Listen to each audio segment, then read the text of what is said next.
So I have another story I want to share with you, and this one is called God's Dream.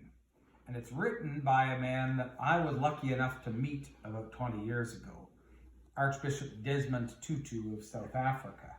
And Archbishop Tutu had to do a lot of work in his country because people in that country wouldn't treat everybody the same. There was a real problem with fairness. And so this book is kind of about what our world would look like if we cooperated with what God's dream is really like. Dear child of God, what do you dream about in your loveliest dreams? Do you dream about flying high or rainbows reaching across the sky? Do you dream about being free to do what your heart desires? Or about being treated like a full person no matter how young you might be? Do you know what God dreams about?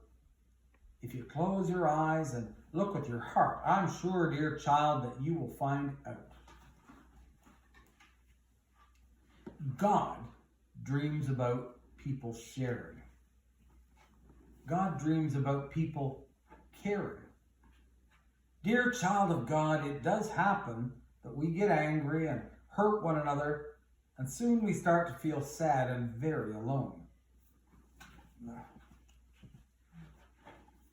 Sometimes we cry and God cries with us. But when we say we're sorry and forgive one another, we wipe away our tears and God's tears too. Each of us carries a piece of God's heart within us. And when we love one another, that piece of God's heart, those are made whole. God dreams that every one of us will see that we are all brothers and sisters. Yes, even you and me. Even if we have different mummies and daddies or live in different faraway lands. Even if we speak different languages or have different ways of talking to God. Even if we have different eyes or different skin.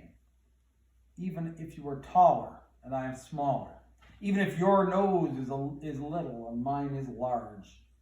Dear child of God, do you know how to make God's dream come true? It is really quite easy. As easy as sharing, loving, caring. As easy as holding, playing, laughing. As easy as knowing we are family because we are all God's children. Will you help God's dream come true? Let me tell you a secret. God smiles like a rainbow when you do. Thanks for spending this time with me today.